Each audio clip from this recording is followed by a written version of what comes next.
నమస్తే, welcome to icon politics. నేను మీ సురేంద్ర. ఈరోజు మనతో పాటు ప్రముఖ సీనియర్ పొలిటీషియన్ సంజీవ్ రెడ్డి గారు ఉన్నారు. నమస్తే సార్.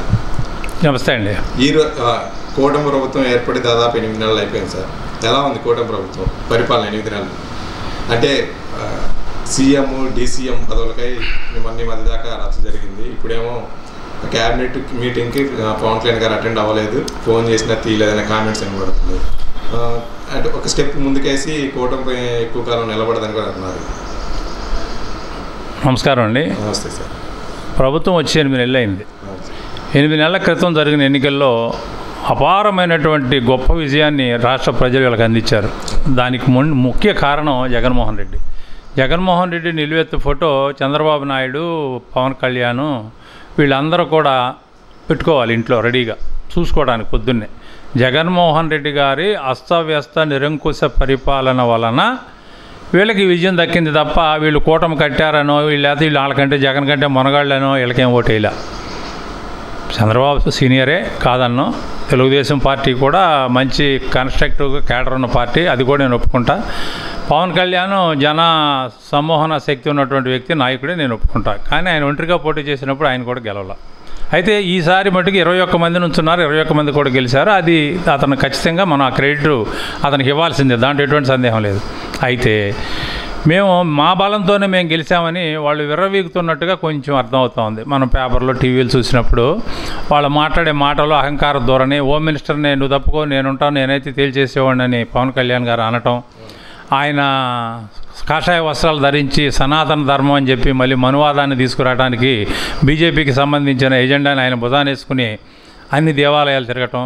అన్ని దేవాలయాలు తిరిగే కాడికి నువ్వు దేవాదాయ మినిస్టర్ తీసుకోవాలి, పంచాయతీరాజ్ తీసుకోకూడదు కదా. మరి అది ఆయనకు ఉండాలి, ఆలోచన ఉండాలి, ఆ ముఖ్యమంత్రికి ఉండాలి.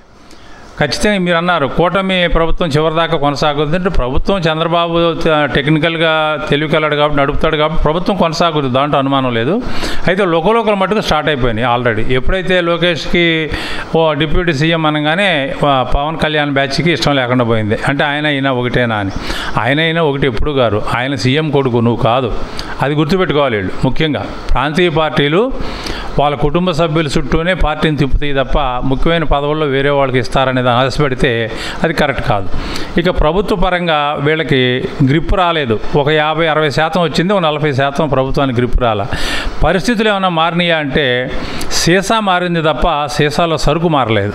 సీసా మారింది, బ్రాండ్ మారింది, లోపల సరుకు అదే. ప్రజలు ఆశించినంతగా యాస్పిరేషన్స్ ఎంత ఎక్కువ ఉన్నాయంటే 93% ఎమ్మెల్యే సీట్లు వీళ్ళకి వచ్చినాయి. అంటే మరి అది ప్రజలు ఎంత ఎక్స్పెక్టేషన్స్ పెట్టుకుని ఈ కూటమి ప్రభుత్వానికి ఓట్లేస్తే రైతులు హ్యాపీగా లేరు, మహిళలు హ్యాపీగా లేరు, విద్యార్థులు హ్యాపీగా లేరు, హెల్త్ కండిషన్ కరెక్ట్గా లేదు, ఇసుక పాలసీ కరెక్ట్గా లేదు, అది కన్ఫ్యూజ్గా ఉంది.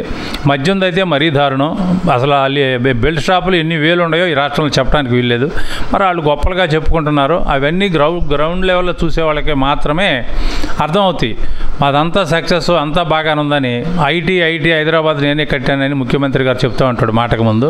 హైదరాబాద్ ఆయన ఒక్కడికి అట్లా 400 సంవత్సరాల నుంచి కొన్ని వందల మంది నాయకులు కష్టపడితే హైదరాబాద్ ఈ రోజున అట్లా ఉంది. వాళ్ళల్లో నువ్వు కూడా ఒకడు, నువ్వు బాగా చేసి ఉండొచ్చు. టెక్నాలజీ రాజీవ్ గాంధీ పరిచయం చేశాడు ఇండియాకి. రాజీవ్ గాంధీ గారు ఇండియాకి పరిచయం చేసినప్పుడు నువ్వు అందిపుచ్చుకున్నావు, నువ్వు సీఎంగా ఉన్నావు కాబట్టి అప్పుడు అవకాశాన్ని అందిపుచ్చుకుని నడిపావు బాగానే. నీ తర్వాత రాజశేఖర రెడ్డి వచ్చాడు, నీ తర్వాత రోషయ్య వచ్చాడు, తర్వాత కిరణ్ కుమార్ రెడ్డి గారు వచ్చారు, తర్వాత మళ్ళీ నువ్వు వచ్చావు. మీరు అందరూ కలిసి చేస్తేనే ఆ హైటెక్ సిటీ హైదరాబాద్ చుట్టూ సైబరాబాద్ ఇవన్నీ ఏర్పడినాయి తప్ప ఎయిర్పోర్ట్ కానీ అవుటర్ రింగ్ కానీ ఇంకోటి కానీ అందరూ ముఖ్యమంత్రులు చేశారు.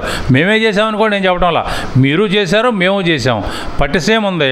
మేము ఎక్కువ చేసాం, మీరు తక్కువ చేశారు. మీరు 30 కిలోమీటర్లే తవ్వారు, మేము 150 కిలోమీటర్లు తవ్వాం రాజశేఖర్ గారి టైంలో.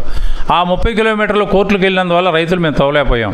వారికి మీరు డబ్బులు 42 లక్షల వరకు ఇచ్చి పట్టిసీమ నీళ్ళు తీసుకొచ్చారు. మంచిదే, పట్టిసీమ చంద్రబాబు నాయుడు తీసుకొచ్చాడని చెప్తాం, మేము చెప్తాం, మేము ఎంత తవ్వినప్పటికీ. అయితే ఆ క్రమంలో మీరు రాజశేఖర రెడ్డి గారు మ్యాక్సిమం చేశారు, మిగతాది నేను చేసి తీసుకొచ్చాను అని చెబితే చంద్రబాబు నాయుడికి గౌరవం పెరుగుద్ది తప్ప తగ్గదు. అలా కాదు, నేనే కట్టేశాను, నేనే తీసుకొచ్చాను అంటాడు, హైదరాబాద్ నేనే కట్టానంటాడు.